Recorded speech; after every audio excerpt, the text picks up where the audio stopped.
Good afternoon, everyone, and welcome. Today's an exciting day. We've partnered up with some great people here today, which you'll hear their story in a minute. We just came from the Perscola, how do you say that theater? A great event. How do you say it? I know, Pregones. Ahí está, mira. At the end of the day, this is all about domestic violence and the awareness of it. And by you being here today and us letting the word get out that we care about that and we want to work with the survivors, and more importantly, what this complex represents. So without further ado, I'd like to bring up the chairman of the board of the Bronx Chamber and the president of Simone Development, Mr. Joe Kelleher. Thank you, everyone. Thanks for being here. It is an honor to be here today. And several years ago, some of our tenants here, Mercy College and the administration of Children's Services, they do marches around the site to bring awareness to this cause, the prevention of domestic violence. And for several years, we've lit our building purple, to create that awareness. And we're pleased that we can be here today with the Senator and the Bronx Borough President, who are really behind this cause. So much attention to it today, as you all know. And the important thing is that we continue to create an awareness that this is a real issue that needs to be addressed. And as a commercial real estate developer here in the Bronx, we have one of the premier properties. It faces the Hutchinson River Parkway, and 150,000 cars a day are going by. And starting tonight, you'll be able to see the glow of purple, and people will be wondering why. And if they read the papers and hopefully see this broadcast, they'll know that it's for a worthy cause. And with that, I will give you Senator Klein. Thank you. Thank you very much. Thank you, Joe. Thank you, Lenny. I also want to thank Michelle Dalgo, who's running our program through the Bronx Chamber of Commerce. Back in September, we announced a very exciting new project here in the Bronx. I was able to obtain a $250,000 grant for the Bronx Chamber of Commerce to kick off a Bronx H.I.R.E program. One of the things that I think myself and I know the borough president will agree, we have many Bronxites that are ready and willing and able to work. And they want a job. They want a good paying job. They want to be able to support their families with the type of job. And we have a great workforce. And the good thing is we have a lot of new development, a lot of new businesses coming in the Bronx. So we kind of want to get ahead of the curve. We want to make sure these individuals respect the fact that they have a great workforce right here in the Bronx, and they should hire Bronx residents. So that really was the brainchild of the Bronx H.I.R.E program. Well, first, we're putting together the first ever Bronx database of individuals looking for jobs. We're going to then match their skill set with employers that are looking for those specific type of employers. If indeed the individual needs certification, education requirements, we will actually pay for it. And we're not going to leave it there, because I know in the past a lot of us, and we've done it as well, we have jobs fairs. They're great.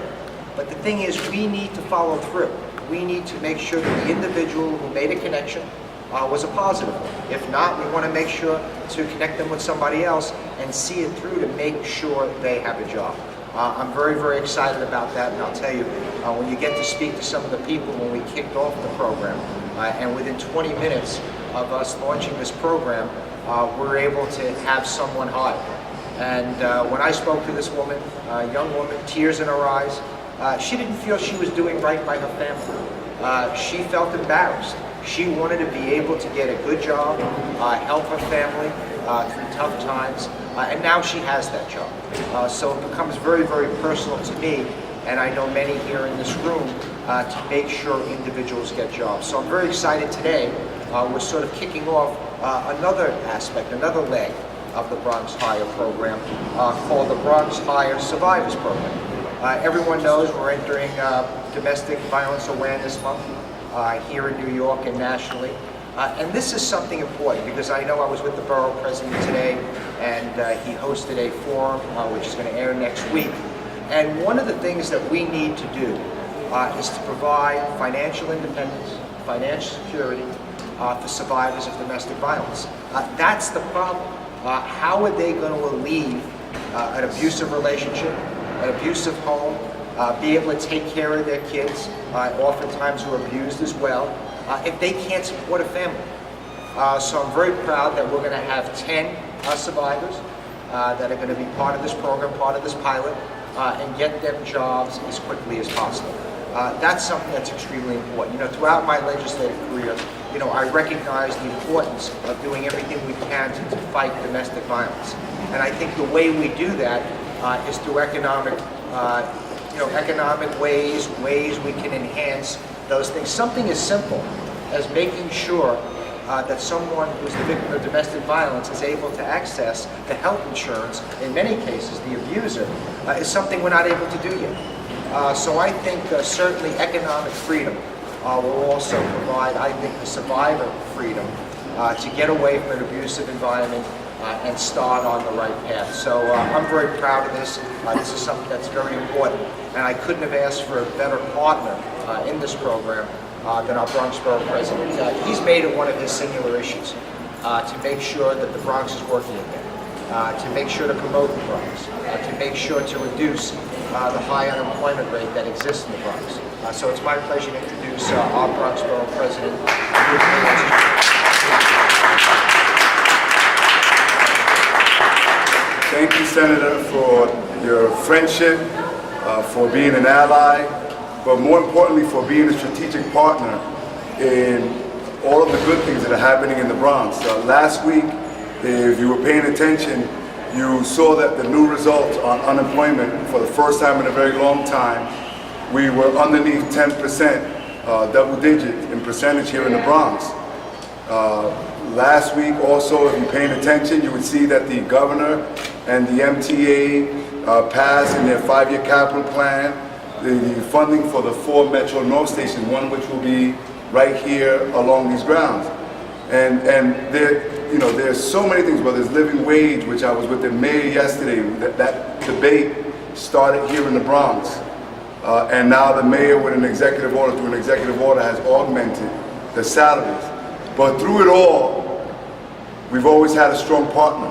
Through it all, we've had State Senator Jeff Klein be right there with us. So he speaks of the initiative of Bronx H.I.R.E. He's also helped out the Bronx Overall Economic Development Corporation.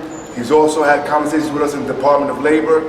And the same thing that Bronx H.I.R.E. is doing here is the same thing that we're doing throughout the whole Bronx with the BOEDC and the Department of Labor. And that's the reason why we've created 14,000 new jobs over the last 4.5 years. That's the reason why we see economic development booming, as you see in this footprint here, thanks to Joe, and of course Lenny Karen and the Bronx Chamber of Commerce. That's the reason why, as we move forward, there's a strong plan for the Bronx to be #1 in everything that's good. With that said, ladies and gentlemen, while I like to brag and boast about all the good things that we're doing, we would be remiss, we would not be fair, we would be less than honest if we don't talk about the bad things, because life isn't perfect. And I wear my purple tie and even my purple socks today to start Domestic Violence Awareness Month. It's a national month. And here in the Bronx, we should not wait until we read or listen about an NFL player, Ray Rice, or celebrities, when this ugly thing called domestic violence rears its head. We should not wait until the month of October to talk about this. This is something that affects us as a borough. And if we are going to continue as elected officials and partners to do right by the Bronx, this, ladies and gentlemen, is an issue that we have to address on a daily basis, and let me tell you why. In the city of New York, there are 77 precincts or community boards. If you rank those precincts from 1 to 77, 1 being the precinct with the highest amount of reports, 77 being the least, the top 15 of the precincts with the highest reports of domestic violence, 12 out of those 15 are in the Bronx. 12 out of the top 15. When you look at our New York City Housing Authority, 40% of all crime in the New York City Housing Authority in the Bronx, 40% are related to domestic violence. It's happening at the home. Last year, the murder rate, which was Even though one murder is one too many, the murder rate last year, while it was the lowest that the Bronx has seen since 1963, 20% or 1 out of every 5 homicides in the Bronx was as a result of a domestic violence or domestic incident. Which means that when many of us were growing up and they said, don't speak to strangers, that could not be further from the truth. It seems like you're safer around strangers now than you are with somebody who's living with you at home. And we all know that it's not just about the actual victim, but it's about the families. You know, last week, a young lady named Ms. Robinson was killed in the precinct that I live in. She was stabbed multiple times in front of her mother. She was stabbed and killed in front of her mother a day before her birthday. And while we're no longer going to see Ms. Robinson, think about what it also means for a mother to have seen this happen to her daughter the day before she was supposed to celebrate her birthday. It affects children. Today, as the Senator said, we take Diva Talk. And Diva Talk is a forum that we have with News 12 at Pregonis Theater discussing this issue. And we can talk and talk and talk about it, but ladies and gentlemen, the time has come for us to take action, to lead the city and the state. And there are a number of things that we can do. I, for one, on a personal note, I have 2 sons. One is going to be 22, the other one is 19. I try to lead my whole life and their whole life by example, and how I communicate with my wife in front of them throughout their whole lives. For men out there, step up your game. Understand that our kids, they look at us as heroes. They look at us. Domestic violence is taught. It is taught, and it doesn't necessarily have to be physicality. It is taught by the way we speak to each other. When you curse, when you raise your voice, when you demean someone. It's about control and having the victim believe that they are no longer of value.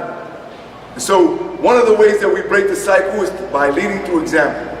The other way is the reason why we're here today. That in so many different cases, while those that are survivors, they leave because they know that they can no longer have this behavior around their children. A lot of times, many people stay because of their children. But also a big factor as to why victims stay in this situation, and some of us can't understand or fathom why they're staying, is because of finances. That's right. So as we continue to create jobs, as we continue to create a better borough, what we're doing here today is that we're announcing an initiative with Bronx H.I.R.E. and survivors, is allowing for the victims, in this case there are 10 individuals that will be trained, 10 individuals that we will help them with their resume, 10 individuals that will have internships. Some will be even in my office. This will go a long way to prepare them for the workforce, to give them financial independence. But I think psychologically and emotionally, what it will do, it would even do more for that individual with their confidence, to let them know that they do have value, to let them know that not only can they provide for their families, but that they have a sense of being and of purpose and of worth, which is what the perpetrator always wants to beat in your head, that you don't have that sense of purpose and that sense of worth. So this is why we continue to fight to make sure that no one has to be in that horrific situation where it's a dark little secret. We have to bring this to the forefront. We're doing it through this month. We're doing it through this initiative. If it's successful, and I believe that it will be, we'll then augment that to increase and to provide these services to other people. I also want to say this, that not only do we do Diva Talk, but we also have the Domestic Violence Justice Center that my office gave up offices at 198 161st Street. If you are a victim, you have senators, you have the borough president, you have providers, you have survivors, you have men and women in business. You are not alone. The time to be quiet is no more. If you need services, go to 198 161st Street to the Domestic Violence Justice Center. It is a one-stop shop. And also, on the 29th of this month, we also have something called Diva Spa. Again, domestic violence is about beating into someone, whether verbally, emotionally, psychologically, or even physically, that they are not beautiful, that they are not valuable. And so what we want to do with Diva Spot is afford the opportunity for folks to come in, survivors, victims, someone who's experiencing this, to do their hair, their nails, a facial, get a massage, do something that will make you feel like what you are, which is beautiful. So thank you, State Senator Jeff Klein. I want to thank Cecilia, and I want to thank all of the folks that are here. I want to thank Joe and Lenny and the Bronx Chamber of Commerce. I know that I'm long-winded. However, ladies and gentlemen, this is a big, dark, dirty secret in the Bronx that we can no longer stay quiet about. If you see a neighbor going through something, if you hear voices being raised, call the police, ask that neighbor if they need help. We need to stop the madness. And only because it's in the forefront now nationally because of the NFL, it doesn't mean that it's going to go away. So thank you.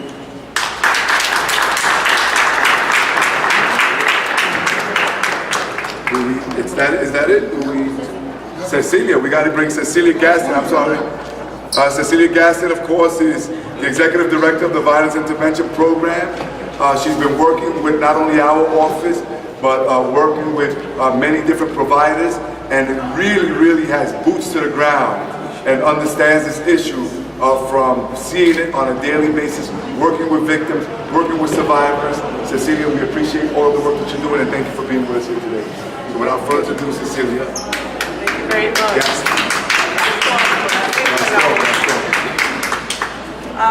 I'm the Executive Director of an extraordinary program that is celebrating 30 years of working relentlessly in the Bronx to attack this issue. And I am very pleased to be surrounded by men. I really am, because we need to have the men take ownership of this problem too. It is not just a women's issue, it's a community issue for everyone. And I really invite you to get in touch with us. We are the VIPmujeres.org and get help. We really want to invite all of you to come forward. Thank you very much.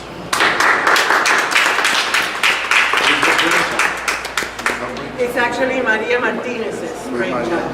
Maria is... One last thing, if I may. Verizon is putting out at our complex containers. It's called a Hope Line for people who want to turn in their old cell phones. Many of us want to get the new iPhone, so what do we do with the old phone? They throw it into this container. They're going to liven those phones up, and they're going to give them to victims of domestic violence or people that need these phones to be able to have a free helpline. So pass the word out that this is the place that you can bring your phones, and we thank Verizon for doing that for us. Thank you. Any questions? No questions? Okay, going once, going twice, 3 times. No questions.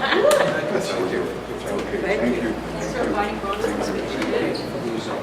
Oh, I forgot to mention BronxWorks. I'm sorry. BronxWorks is very much a part of this initiative, and we want to thank you for being here as well. Thank you.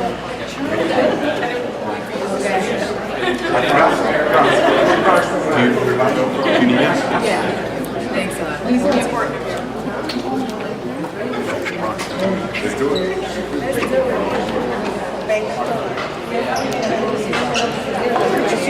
How are you? Good to see you. I know.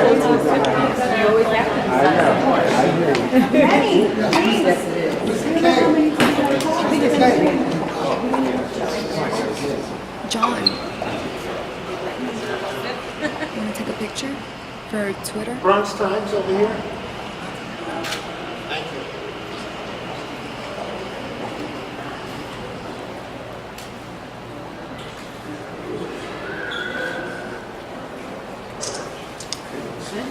Having our events. Yes, ma'am. How you doing, love?